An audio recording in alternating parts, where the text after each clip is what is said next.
کرتے ہیں میں نے دیکھا کہ نبی اور ان کے صحابہ رفع دین کرتے تھے اور وہ خود بھی رفع دین کرتے، تو منسوخ کب ہوا؟ منسوخ کب ہوا؟ دوسری حدیث ابو داؤد شریف میں موجود ہے کہ ابو حمید ساعدی رضی اللہ تعالیٰ عنہ بیان کرتے ہیں کہ وہ ایک بار 10 صحابہ کرام کے بیچ میں آئے اور انہوں نے کہا کہ میں تم کو اللہ کے نبی کی نماز پڑھ کے دکھاؤں، تو حضرت ابو قتادہ وہاں موجود تھے، انہوں نے کہا اے ابو حمید ساعدی تم ہمارے بعد ایمان لائے، یہ نبی کے وفات کے بعد کا واقعہ ہے، انہوں نے کہا کہ اے ابو حمید ساعدی تم ہمارے بعد ایمان لائے، تم ہم کو بتاؤ کہ نماز کا طریقہ، انہوں نے کہا کہ میں اللہ کے نبی صاحب کم وقت رہا لیکن جتنا بھی وقت رہا میں نے نماز پہ غور کیا، انہوں نے کہا ٹھیک ہے پڑھ کے بتاؤ، وہ پوری حدیث ہم موجود ہے کہ جب رکوع میں گئے تو رفع دین کیا، رکوع سر اٹھایا، رفع دین کیا، یہ پوری حدیث انہوں نے بیان کی، جب حدیث بیان کر چکے تو حضرت ابو قتادہ نے کہا صدق، آپ نے بالکل سچ فرمایا، اللہ کے نبی ایسے ہی نماز پڑھا کرتے تھے، نبی کی وفات کے بعد 10 صحابہ اب ہمیں ساعدی 11 یہ صداقت بیان کر رہے ہیں کہ اللہ کے نبی ایسے ہی نماز پڑھ، منسوخ نہیں ہوا، اگر منسوخ ہوا تو یہ صحابی جو زندہ ہیں نبی کے سامنے موجود تھے اور بعد میں موجود ہیں باتیں کر رہے ہیں، وہ کہہ رہے ہیں ہاں نبی ایسے ہی، وہ نہ کہتے کہ ہاں پہلے رفع دین تھا لیکن منسوخ ہے تم کو نہیں پتا، لیکن نہیں 11 کے 11 کہتے ہیں صدق تھا، یہی سچی بات ہے کہ رفع دین کر کے نبی نماز پڑھتے تھے۔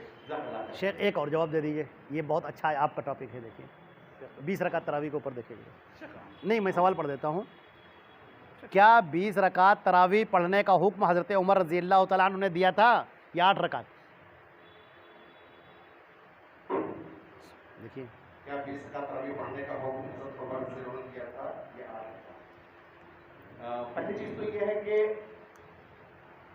بار بار صبح سے کئی بار یہ آیت آئی ہے الیوم اکملت لکم دینکم، سبحان اللہ، دین کا مکمل ہوا اللہ کے نبی پر حجۃ الوداع کے موقع پر 11 ہجری میں، کیا اس کے بعد مکمل دین میں کسی کو کمی یا زیادتی کرنے کا اختیار ہے؟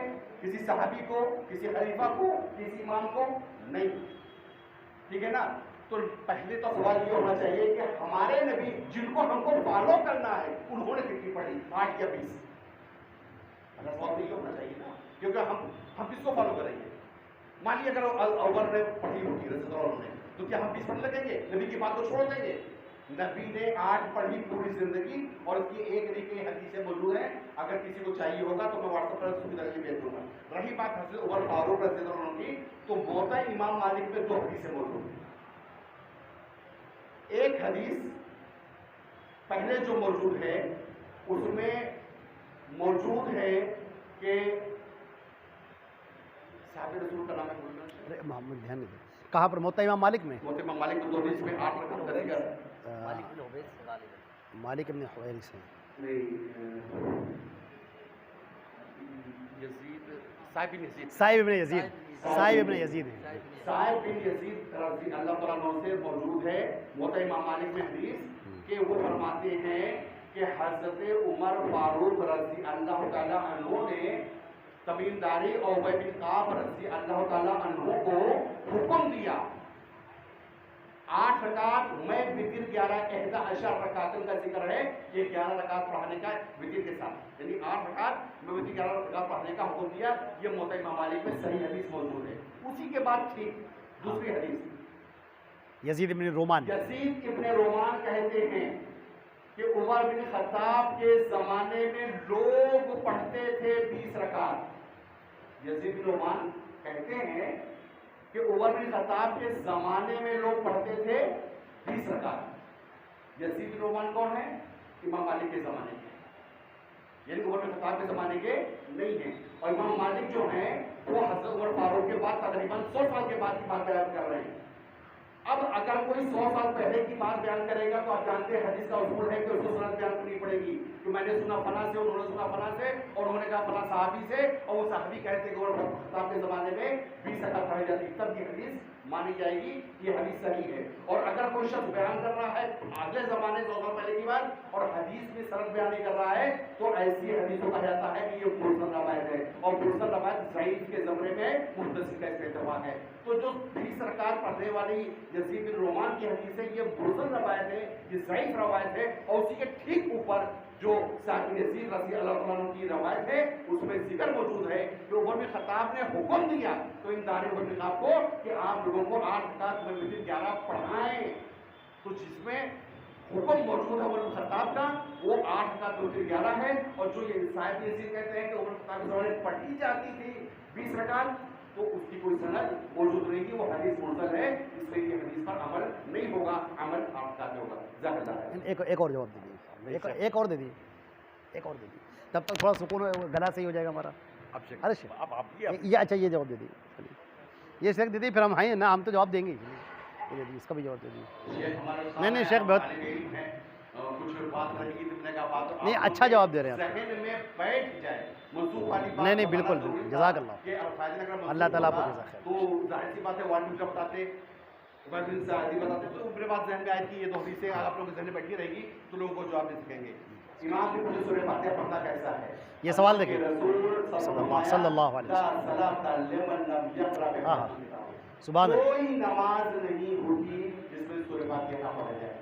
صحیح بخاری میں آپ اس حدیث کا باب دیکھ لیجئے, امام بخاری فرماتے ہیں کہ کوئی نماز چاہے وہ فرض ہو, سنت ہو, نفل ہو, امام ہو, حضر ہو, سفر ہو, ہر نماز کی ہر رکعت میں سورہ فاتحہ پڑھنا واجب ہے. یہ صحیح بخاری میں باب ہے. تو سورہ فاتحہ کا پڑھنا واجب ہے, اس کے پڑھے بغیر نماز نہیں ہوتی ہے. تفصیل میں اگر جو آپ دیکھیں تو اور بہت وقت جائے گا, اتنا کام ہے. حضرت ابو ہریرہ رضی اللہ عنہ والی روایت جو مسلم شریف میں مسلم میں شیخ نے یاد دلایا ہے کہ حضرت ابو ہریرہ رضی اللہ عنہ نے فرمایا کہ یہ وہ نماز جس میں سورہ فاتحہ نہ پڑھی جائے وہ ہوا ہدایت غیر تمام, وہ ناقص ہے, ناقص ہے, ناقص ہے, غیر مکمل ہے. جب کسی نے پوچھا کہ اگر ہم امام کے پیچھے ہوں تو فرمایا اقرا بے نفسک, تب بھی پڑھو, اپنے دل میں تب بھی پڑھو. یہ صحیح مسلم کی حدیث ہے. حضرت ابو ہریرہ اس کے راوی. جزاک اللہ خیر. اللہ خیر. یہ تعویذ کا ایک مسئلہ تھا, وہ بھی بیان کر دیتے لوگ. آپ سننا چاہتے ہیں؟ نہیں شیخ, جو جواب ماشاء اللہ بہتر ہے شیخ. اچھا یہ دیکھیے, یہ جو حضرت ابو ہریرہ رضی اللہ تعالیٰ عنہ والی ایک روایت موجود ہے, اس کے اوپر ہم آپ کو ایک نقطہ بیان کر دیں. ایک مولانا صاحب تھے, بھیا عالم صاحب ہمارے جو دوستوں میں تھے, تو انہوں نے کہا کہ دیکھیے امام کے, دیکھیے یہ تو ٹھیک ہے سورہ فاتحہ نماز کے پیچھے پڑھی, مطلب نماز میں پڑھی جائے گی, ٹھیک ہے, لیکن امام کے پیچھے سورہ فاتحہ نہیں پڑھی جائے گی. تو ہم نے کہا کہ اچھا کوئی دلیل اس کی؟ کہا کہ بس وہ روایت ہے نا قراءۃ الامام قراءۃ لہ, ترمذی کی روایت. ہم نے کہا تو منقطع روایت ہے, تو منقطع روایت سے کہاں ثابت ہوتا ہے کچھ. اچھا اب ہم آپ کو مسلم کی روایت سناتے ہیں, اور آپ تو کہتے ہیں کہ ہر صحابی کسی کی اتباع کر لو جنت میں چلے جاؤ گے, بیائیہم اقتدیتم اہتدیتم, ٹھیک ہے. اب صحابی رسول حضرت ابو ہریرہ فرماتے ہیں, مسلم کی روایت ہے جو ہمارے ندیم صاحب نے ابھی پیش کی, کہ ان سے کہا گیا اگر ہم امام کے پیچھے ہوتے تب کیا کریں؟ تو کہا اقرا بہا فی نفسک, اپنے دل میں پڑھو. ثنا کیسے پڑھتے ہو, درود شریف کیسے پڑھتے ہو, اتحیات کیسے پڑھتے ہو, سبحان ربی الاعلیٰ سبحان ربی العظیم کیسے پڑھتے ہو, کون چیخ چیخ کر پڑھتے ہو, دل میں تو پڑھتے ہو نا, زبان سے ادا کرتے ہو نا, بس ویسے ہی پڑھو. تو معلوم یہ ہوا کہ سورۃ الفاتحہ کے بغیر کوئی نماز ہوتی ہی نہیں ہے. فہی خداج فہی خداج فہی خداج, نامکمل نامکمل نامکمل غیر تمام. یہ ابو ہریرہ کے الفاظ نہیں ہیں, یہ اللہ کے رسول صلی اللہ علیہ وسلم کے الفاظ ہیں, جو حضرت ابو ہریرہ اس کو بیان کر رہے ہیں. تو معلوم یہ ہوا کہ سورۃ الفاتحہ کے بغیر کوئی نماز ہوتی, کوئی رکعت بھی نہیں ہوتی. ایک سوال یہ ہے کہ تعویذ پہننا کیسا ہے, کیا معقل ہوتے ہیں لوگوں کے پاس؟ سن لیجئے, تعویذ پہننے کا جہاں تک تعلق ہے تو ابھی ہم نے آپ سے بیان کیا, من علق تمیمۃ فقد اشرکا, جس نے تمیمہ لٹکایا اس نے شرک کیا. ایک ہم نقطے کی وضاحت کر دیں کہ اگر قرآن پاک کی آیتیں لکھی جائیں اور کوئی گلے میں لٹکائے تو یہ شرک نہیں ہے. قرآن پاک کی آیتیں لکھ کر اگر کوئی گلے میں لٹکاتا ہے تو یہ شرک نہیں ہے. لیکن کیا اللہ کے رسول نے ایسا کیا کیا اللہ کے رسول نے قرآن پاک لکھ کر گلے میں لٹکایا یا صحابہ کرام نے لٹکایا یا قرآن پاک اللہ کے رسول صلی اللہ علیہ وسلم نے کہا ہو کہ اس کو لٹکاؤ؟ ہاں آپ نے دم کیا ہے، سورۃ الفاتحہ پڑھ کر آپ نے دم کیا، صحیح روایات موجود ہیں، آپ نے سکھایا ہے کہ یہ پڑھو، یہ چیزیں پڑھو، یہ کیا ہے۔ اچھا، اور رہ گئی تمیمہ، یعنی وہ حضرات جو آج کل مولوی مولانا حضرات جو تعویذ لکھتے ہیں اور تعویذ لکھنے کی کتابیں آتی ہیں، نقوش سلمانی اور سلیمانی وغیرہ آپ دیکھ لیں، باہر کتابیں ہیں، یا جو پنچ سورہ میں تعویذ لکھے ہوتے ہیں، یا اشرف علی تھانوی صاحب کی بھی جو ایک کتاب ہے پوری تعویذ کے اوپر مکمل، جو ان کی کتاب ہے اعمال قرآنی، ان سب کے اندر تعویذ کی کے بجائے کیا لکھا ہوتا ہے؟ نمبر لکھے ہوتے، 1 2 3 4 5 8 12 17، یہ نمبر یوں کھانے کھینچ کے، یہ سحر ہے، یہ جادوگری ہے، یہ قرآن پاک کی آیتیں نہیں ہیں۔ لہٰذا لوگ جو بیوقوف بناتے ہیں اور کہتے ہیں کہ کیسے تم نے شرک کہہ دیا، ہم تو قرآن پاک کی آیتیں لکھتے ہیں، تعویذ کھول کر، ارے لکھا تو ہم نے بھی یہ تعویذ، بہت تعویذ لکھے ہم نے، الحمدللہ الحمدللہ نہیں، خیر نعوذ باللہ من ذالک، استغفر اللہ، اللہ تعالیٰ معاف کرے، بہت تعویذ لکھ کے دیے ہم نے، اور کچھ چیزیں یاد بھی ہیں ہم کو کہ یوں کرو یوں کرو۔ اب آپ بتائیں کہ اللہ کے رسول نے تو ایسا نہیں سکھایا، اور ہم جو تعویذ لکھ رہے ہیں قرآن کی آیتیں نہیں، نمبر لکھ رہے ہیں۔ اچھا، آیتیں بھی لکھ رہے ہیں تو آیتوں کو بگاڑ کے لکھ رہے ہیں، وَالشَّمْسِ وَضُحَاهَا وَالضُّحَىٰ وَاللَّيْلِ إِذَا سَجَىٰ إِنَّا أَعْطَيْنَاكَ الْكَوْثَرَ، بگاڑ کے۔ ایسے تو آیتیں نہیں نازل ہوئی ہیں، اس طرح سے تو آیتیں نہیں نازل ہوئی ہیں، لیکن وہ بگاڑ کر اس کے اندر لکھی جا رہی، گول گول لکھی جا رہی ہیں، گھما کے لکھی جا رہی، پھر بشفاعتی کا یا رسول اللہ، بحق علی، بحق حسنین، بحق اسرافیل، بحق اسرائیل، بحق میکائیل، اللہم وکلہ توکیلا، یہ تعویذ لکھے، یہ ہم نے لکھے ہیں تعویذ، لے آپ کو بتا دے رہے ہیں، اور جو حوالے دے رہے ہیں آپ کو، یہ شرک ہے، کھلا شرک۔ جبریل کو مدد کے لیے پکارنا، یا میکائیل کو مدد کے لیے پکارنا، اسرائیل کو مدد کے لیے پکارنا، کسی نبی کو، امام کو، شہید کو پکارنا، یہ شرک ہے۔ اور بتا دیں تعویذ میں اصحاب کہف کے کتوں کے نام یا فارقلیت یا کوئی دیوار کے اوپر لکھے جاتے ہیں، گھر کے اندر نقش بنائے جاتے ہیں، یہ سب شرک ہے۔ لہذا اللہ رب العزت کی ذات پر ایمان رکھیں۔ اللہ نے فرمایا ہے وَمَن يَتَوَكَّلْ عَلَى اللَّهِ فَهُوَ حَسْبُهُ، جو اللہ پر بھروسہ کرتا ہے تو اللہ اس کے لیے کافی ہے۔ ایک جگہ پر فرمایا أَلَيْسَ اللَّهُ بِكَافٍ عَبْدَهُ، کیا اللہ اپنے بندے کے لیے کافی نہیں ہے؟ اللہ کے رسول نے پریشانیوں میں مبتلا ہونے کے بعد آدمی کیا کرے وہ سکھایا ہے۔ قرض سے نجات کی دعا، بیماری سے نجات کی دعا، پریشانیوں میں گرفتار ہونے کے بعد کیا کیا جائے یہ دعا، یہ ساری چیزیں اللہ کے رسول صلی اللہ علیہ وسلم نے سکھائی ہیں۔ آپ کو کتاب العدیہ دعاؤں کی کتاب میں مل جائیں گی، کتاب الرقی میں آپ کو ساری چیزیں مل جائیں گی، وہ آپ دیکھیں۔ لٹکانا گلے میں، یا گنڈا باندھنا، یا دھاگے پر پھونک کر دینا، یا اناج پر پڑھ کر دینا، یہ ساری چیزیں اسلام میں ثابت نہیں ہیں، دین میں ثابت نہیں ہیں۔ ایسا کرنا بسا اوقات بلکہ اکثر اوقات شرک ہوتا ہے، ورنہ بدعت تو ہے۔ دوسرا سوال تھا کیا موکل ہوتے ہیں لوگوں کے؟ یہ جھوٹ ہے، کوئی موکل نہیں ہوتے۔ جو شیاطین فسادی ہیں وہ لوگوں کی مدد کرتے ہیں، اور مدد کرنے کے بعد وہ ان کو مبتلا شرک کر دیتے ہیں۔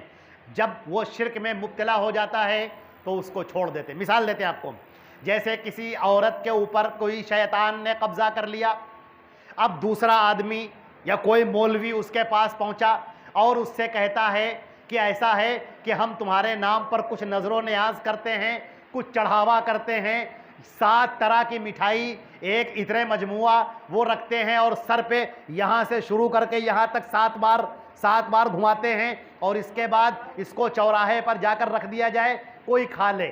یہ کیا ہے؟ یہ غیر اللہ کے نام پر نظر و نیاز چڑھاوا، یہ کفر ہے، یہ کفر ہے عمل۔ اور جب وہ آدمی اس بندے سے کفر کروا لیتا ہے تو وہ شیطان اس سے ہٹ جاتا ہے۔ ایک صحابہ رسول کا واقعہ ہے، ان کی آنکھوں میں بڑی تکلیف رہتی تھی، انہوں نے ایک دھاگا سا باندھا، ایک دوسرے صحابی نے کہا یہ کیا ہے؟ انہوں نے کہا وہ جب سے ہم نے دھاگا باندھ لیا آنکھوں کی تکلیف کچھ کم ہو گئی ہے. انہوں نے انما کان الشیطان یخنس, یہ شیطان تھا جو تمہاری آنکھ میں کچوکے مارتا تھا. جب تم نے شرک کر لیا فدفع, تو وہ ہٹ گیا. تو یہ ہوتا ہے, یہ جو شیاطین ہیں کوئی وکیل موکل نہیں ہوتا, یہ سب چھلاوے کی باتیں ہیں, جھوٹ باتیں ہیں. جو لوگ یہ دعویٰ کرتے ہیں کہ میرے پاس موکل ہیں, وہ اپنے موکل کو کبھی بلا نہیں سکتے, کبھی نہیں بلا سکتے. ہاں وہ ننگے رہتے ہیں, گندے رہتے ہیں, جنابت کی حالت میں رہتے ہیں, شرک کرتے ہیں, کفر کرتے ہیں, پھر شیطان کو ندا دیتے, آواز دیتے ہیں, تو وہ ان کے لیے کبھی آ جاتا ہے اور آ کر سامنے والے کو کچھ ٹھیک کرتا ہے, اس سے جو پڑا, جو اس سے چپکا ہوا تھا اس سے وہ ہٹا لیتا ہے, اور اس طریقے سے شرک اور کفر میں مبتلا کرنے کے بعد وہ الگ ہٹ جاتا ہے. یہی ہماری آپ کی آزمائش ہے, ہم مر جائیں لیکن شرک نہ کریں. وحدت الوجود کیا ہے؟ ارے صاحب تو بڑے لمبے سوالات ہیں. وحدت الوجود کے بارے میں ہم کسی اور کے بارے میں کیا بتائیں؟ امداد اللہ مہاجر مکی صاحب نے شمائم امدادیہ میں جو لکھا ہے وہ سنائے دیتے ہیں آپ کو. انہوں نے سمجھایا ہے کہ وحدت الوجود کیا ہے. انہوں نے کہا جیسے پیالے میں برف لو, یہ برف جب پگھل جائے گی تو کیا ہو جائے گی؟ پانی ہو جائے گی. اس پانی کو پھر برف بنا دو, سرد خانے میں رکھ دو, پھر کیا فریزر میں, یہ کیا ہو جائے گی؟ برف بن جائے گی. جو پانی ہے وہی تو برف ہے, جو برف ہے وہی تو پانی ہے. بس اس طرح سے سمجھ لیجئے کہ جو اللہ ہے وہی تو مخلوق ہے, جو مخلوق ہے وہی تو اللہ ہے. یہ کفر ہے, یاد رکھیں, نعوذ باللہ. اگر آپ کو بتانا نہ ہوتا تو یہ الفاظ ہم اپنی زبان سے نہ ادا کرتے. اب سنیے شمائم امدادیہ کی دوسری عبارت, وہ اللہ کا ذکر کرتا رہے اور اللہ کی ہو پر دھیان دے. اللہ اللہ, ہا جو آ رہا ہے اس پر دھیان دے, دل پر ضرب لگائے, اللہ اللہ, اور اس میں اس طرح مستغرق رہے. پھر دھیرے دھیرے وہ وقت آتا ہے کہ بندہ خود خدا ہو جاتا ہے. اسی لیے جب کسی کا انتقال ہوتا ہے تو کچھ لوگ کہتے ہیں واصل بحق ہو گئے, یعنی وہ واصل, وصلہ کے معنی آتے ہیں مل جانا, واصل مل گئے حق کے اندر. جیسے وحدت الوجود کے بارے میں جیسے ایک شعر ہے, عشرت قطرہ ہے دریا میں فنا ہو جانا. عشرت قطرہ ہے دریا میں فنا ہو جانا, درد کا حد سے گزرنا ہے دوا ہو جانا. ایک قطرہ قطرہ ہے, سمندر کے اندر ڈال دیا جائے تو وہ سمندر بن جاتا ہے. اسی طرح بندہ اس قدر ترقی کرتا جائے کہ وہ دھیرے دھیرے خود اللہ ہو جائے. اسی لیے منصور نے جب یہ کہا تھا انا الحق, میں ہی اللہ ہوں, میں ہی خدا ہوں, تو علماء کرام نے کفر کا فتویٰ صادر کیا. اور یہاں بڑے بزرگان دین کہتے ہیں کہ منصور یک جرعہ کشید, ایک منصور نے ایک جرعہ کھینچا اور وہ بے ہوش ہونے لگا, اور ہم سمندر کا سمندر پیے بیٹھے ہیں اور ڈکار تک نہیں لیتے. یہ بابا عبدالحق کے الفاظ ہیں جن کے قبر باسے میں بنی ہوئی ہے, یہ سب کتابوں میں لکھا ہوا ہے. حاجی امداد اللہ مہاجر مکی کی دوسری ایک اور تعریف, جیسے ایک بیج کوئی زمین میں دفن کرے, پھر بیج وہ دھیرے دھیرے درخت بن جاتا ہے. یہ درخت کیا ہے؟ بیج ہے. بیج کیا ہے؟ درخت ہے. اس درخت سے کیا نکلے گا؟ بیج. بیج کہاں ہے؟ زمین میں. جو بیج ہے وہی تو درخت ہے, جو درخت ہے وہی تو بیج ہے. اسی طرح اللہ نے اپنے آپ کو پھیلایا, یہ مخلوقات نظر آ رہی, وہ سمیٹ لے گا, مخلوقات ختم ہو جائے گی. نعوذ باللہ. ہم نے کہا نا کہ اگر مجھے سمجھانا نہ ہوتا تو میں نہ کہتا. اب فضائل اعمال کی عبارت سنیے, مجھے معاف کیجیے گا, ہم عام طور سے اس طرح کی باتیں نہیں کرتے, لیکن بات آ گئی اس لیے پیش کرتے. جہاں پر مولانا زکریا صاحب نے کہا یا اللہ, آپ اپنے استاد سے کہہ رہے ہیں, اپنے استاد سے, کہ میں جھوٹا ہوں, کچھ نہیں ہوں, آپ کے اصرار کے, حضرت کے اصرار سے تحریر کیا ہے, یعنی اتنا انہوں نے میرے اوپر زور ڈالا ہے تو میں لکھنے جا رہا ہوں, ورنہ میں نہیں لکھتا. میں کیا ہوں, میرا وجود کیا ہے؟ تو ہی ذل ہے, تو ہی سب کچھ ہے. یا اللہ, جو میں ہوں وہ تو ہے, جو تو ہے میں ہوں. میں اور تو شرک در شرک ہیں. جیسے پیاز کی پرت ہوتی ہے, پیاز کے اوپر ایک پرت, اس کو اتارو دوسری پرت, اس کو اتارو تیسری پرت, دھیرے دھیرے پیاز ختم. ہم کیا ہیں؟ ہم ختم ہو گئے, آپ ختم ہو گئے, دوسرے وہ ختم ہو گئے, وہ کیا بچا؟ اللہ. جو میں ہوں, جو تو ہے, تو اللہ ہے, میں اللہ ہوں, میں اللہ تو اللہ, دونوں. جو خالق ہے وہی مخلوق ہے, جو مخلوق ہے وہی خالق ہے. نعوذ باللہ. یہ عقیدہ ہندوؤں سے آیا ہے, برہمنوں کا عقیدہ ہے. یہ عقیدہ یہود اور نصارہ کا بھی نہیں ہے، یہ عقیدہ مشرکین مکہ کا بھی نہیں تھا، یہ عقیدہ خالص ہندوستان کے دین ہے، یہ وحدت الوجود ہے اور یہ عقیدہ کفر ہے، اور اس سے توبہ کرنا ہر بندے پر لازم ہے۔ اگر کوئی عقیدہ رکھتا ہو تو توبہ کرے، اور اگر نہیں رکھتا ہے تو اللہ کا شکر ادا کرے، اور اس عقیدے کو دور کرنا ضروری ہے۔ بسم اللہ۔ ہمارے خیال سے آپ وضاحت ہو گئی ہوگی۔ اللہ بس اب یہ چند سوال، اللہ کے علاوہ کسی اور کی قسم کھانا کیسا ہے؟ نبی کریم صلی اللہ علیہ وسلم نے فرمایا من کان حالفا باللہ فلیحلف او لیصمت، جس کو قسم کھانا ہو وہ اللہ کی قسم کھائے ورنہ خاموش رہے۔ ایک دوسری روایت میں آپ نے فرمایا من حلف بغیر اللہ فقد اشرک، جس نے اللہ کے علاوہ کسی اور کی قسم کھائی اس نے شرک کیا۔ ہمارے خیال سے کافی بات ہے نا۔ جھوٹے توریے کی اسلام میں کیا؟ دیکھیے توریہ کیا ہوتا ہے؟ توریہ کہتے ہیں کہ ظاہر جب مصلحت ہو رہی ہو، جنگ ہو رہی ہو، ایسے موقع پر لوگوں کو نہ بتانا کہ ہم کہاں جا رہے ہیں۔ پوچھ رہے ہیں کہاں جانا ہے؟ کہا کہ جا رہے ہیں مشرق کی طرف جا رہے ہیں، اور جانا ہے مغرب کی طرف۔ تو یہ حالت جنگ میں توریہ جائز ہے، اور اس کے علاوہ یہ جھوٹ ہے، اور جھوٹ سے پرہیز کرنا چاہیے۔ کیا آمین بلند آواز سے کہنے چاہیے؟ تو صحابہ کرام کو تو روایتیں موجود ہیں باقاعدہ کہ صحابہ کرام فرماتے ہیں کہ ہم لوگ اس زور سے آمین کہا کرتے تھے کہ مسجدیں گونج جاتی تھی، زجت بہل مساجد، مسجدیں گونج جاتی تھی۔ ام عطیہ رضی اللہ تعالیٰ عنہ کی روایت ہے، وہ عورتوں کی صف میں کھڑی ہوتی تھی، فرماتی ہیں کہ میں اللہ کے نبی صلی اللہ علیہ وسلم کی آمین اپنے دونوں کانوں سے سنا کرتی تھی۔ آپ سمجھ سکتے ہیں کہ بس باقی کیا کہنا۔ مسلم شریف کی روایت ہے یہ۔ کیا قرآن خوانی کرنا اللہ کے رسول سے ثابت؟ بالکل ثابت نہیں ہے اللہ کے رسول صلی اللہ علیہ وسلم سے، اور قرآن خوانی کرنا بدعت ہے، دین کے اندر اضافہ ہے، اس سے دور رہنا چاہیے۔ اللہ رب العزت ہمارے اور آپ کو بیٹھنے کو قبول فرمائے، دین اسلام کو سمجھنے کی توفیق عطا فرمائے، سچے اور صحیح دین پر عمل کرنے کی توفیق عطا فرمائے۔ ورنہ ہم نے ایک شعر پڑھا تھا، آج بھی پڑھ دیتے ہیں، خطبہ جمعہ میں ہم نے پڑھا تھا، چند رشتوں کے کھلونے ہیں جو ہم کھیلتے ہیں، ورنہ سب جانتے ہیں کون یہاں کس کا ہے۔ آج ہم ڈر رہے ہیں باپ سے، بھائی سے، ماں سے، بیوی سے، بچوں سے، دوستوں سے، احباب سے کہ یہ ہمارا دوست نہ چھوٹ جائے، اس سے دوستی نہ چھوٹ جائے، اس سے نوکری نہ چھوٹ جائے، یہ سب کیا ہے؟ ہم مر جائیں گے، ختم ہو جائیں گے، قبر کے اندر رکھے جائیں گے، قبر کے اندر سوال کیا جائے گا من ربک کا، تمہارا رب کون ہے؟ ہم کہیں گے اللہ ہمارا رب ہے، کہ نہیں صاحب تمہاری پوری زندگی تم مصیبت میں اللہ کے علاوہ عبد القادر جیلانی کو پکارتے تھے، تم معین الدین اجمیری کو پکارتے تھے، تم بابا فرید الدین گنج شکر کو پکارتے تھے، تم نظام الدین اولیاء کو پکارتے تھے، تم صابر کلیری کو پکارتے تھے، پوری زندگی تو ان کو پکارتے بھی تھی، تم کیسے کہہ رہے ہو کہ رب میرا اللہ ہے؟ وہ کہاں سے اللہ ہے؟ وہ سوال کریں گے تمہارا دین کیا ہے؟ ہم کہیں گے دین ہمارا اسلام ہے، فرشتے کہیں گے دین اسلام ہے، لاؤ تمہارے اعمال کو چیک کرتے ہیں، آؤ اسکین کر کے دیکھتے ہیں تمہارے عمل کو، ابھی ڈاکومنٹ تمہارے صحیح ہیں کہ جھوٹے ہیں۔ اب معلوم یہ ہوا کہ تم تو قرآن خوانی کر رہے تھے، اسلام میں تھا ہی نہیں، تم تو نماز سے پہلے یہ دعا مانگتے نیت کرتا ہوں میں چاہے، تو نماز میں تھا ہی نہیں، اور بھی جو خرافات کر رہے ہو، بدعتیں کر رہے ہو، تم تو وہ مسائل لیے بیٹھے تھے، پوری زندگی تم فقہ پر عمل کرتے رہے، حدیثوں پر عمل تمہارا تھا ہی نہیں، تو تمہارا دین کہاں ہے؟ تم سے پوچھا جائے گا رسول کے بارے میں کیا کہتے ہو تم؟ ہم کہیں گے ارے صاحب اللہ کے حضرت محمد ابن عبداللہ العربی صلی اللہ علیہ وسلم ہماری جانیں آپ پر قربان ہو، ہمارے نبی تھے، رسول تھے۔ کہا اچھا وہ نبی اور رسول تھے، پھر شریعت کس نے بنائی؟ تمہارے لیے شریعت بنا کر کس نے دی؟ جس مسئلے پر تم عمل کرتے تھے وہ مسئلہ کیا اللہ کے رسول نے بتایا تھا؟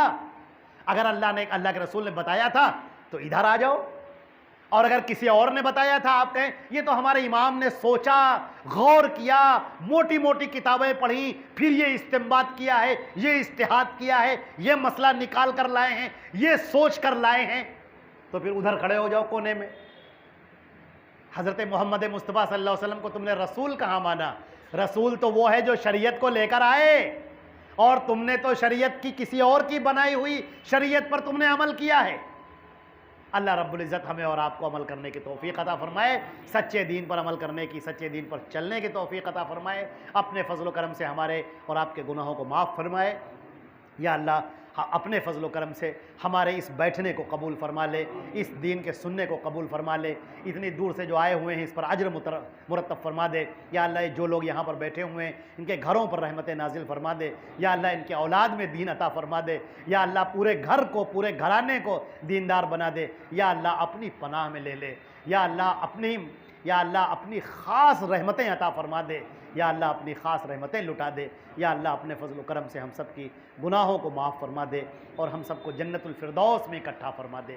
اللہم ربنا تقبل منا انک انت السمیع العلیم۔ والسلام علیکم ورحمۃ اللہ۔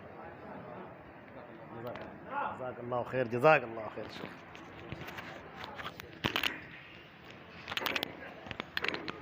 جزاک اللہ خیر۔ حضرت شیخ نے بڑی وضاحت سے ہمارے مسائل کا حل فرمایا۔